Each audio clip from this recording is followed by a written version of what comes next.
Le royaume des cieux est encore semblable à un trésor caché dans un champ. L'homme qui l'a trouvé le cache, et dans sa joie, il va vendre tout ce qu'il a et achète ce champ. Matthieu 13, 44. Quel est ce trésor? Quel est ce champ? Le champ est le monde, le trésor est l'Église. Ce trésor est caché, et le Seigneur Jésus a payé le prix pour les droits de la couronne sur toute la création, en vue d'avoir l'Église qui s'y trouvait. Christ a acquis par la rédemption en payant le prix des droits universels en vue de s'assurer ce trésor, l'Église. C'était ce qui était perdu. Qu'est-ce que l'Église? L'Église est le seul homme nouveau, la plénitude de la mesure de la stature d'un homme en Christ.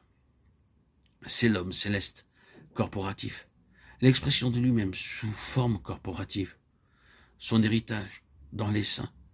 C'est un très précieux trésor. L'Église n'est pas la chose unique, mais elle est la chose centrale.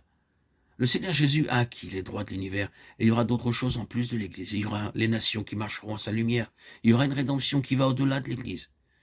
Mais l'Église est la chose centrale. Il l'a trouvée. Et c'était ce trésor perdu qui a déterminé sa ligne de conduite et qui l'a gouverné en payant le prix. C'est une pensée immense. L'Église est tellement précieuse pour lui au point de le rendre prêt à payer le prix pour tout l'univers en vue de l'obtenir. C'est le point central. L'Église est la clé de la rédemption. C'est ce qui parvient à l'image parfaite de Christ. Toute autre chose sera secondaire. Il y aura une réflexion de Christ par le moyen de l'Église. Sa lumière retombera sur toute autre chose. Ce qu'il est viendra reposer sur toute autre chose. Tout le reste prendra son caractère de ce qu'il est dans l'Église. Mais l'Église sera au centre. Les nations marcheront à sa lumière. Apocalypse 21, 24.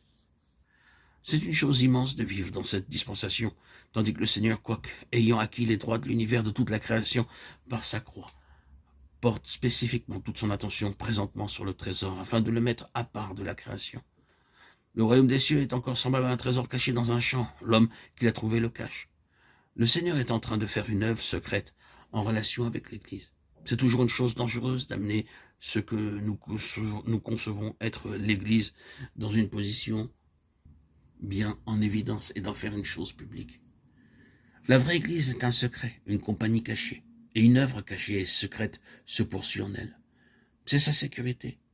Quand vous et moi, nous nous lançons dans de grands mouvements publics en faisant de l'étalage et de la réclame, nous exposons l'œuvre de Dieu à des périls sans nombre. Notre sécurité est de demeurer là où Dieu nous a mis, dans le lieu caché et secret où il se tient. Cela est une parenthèse. Le royaume des cieux est encore semblable à...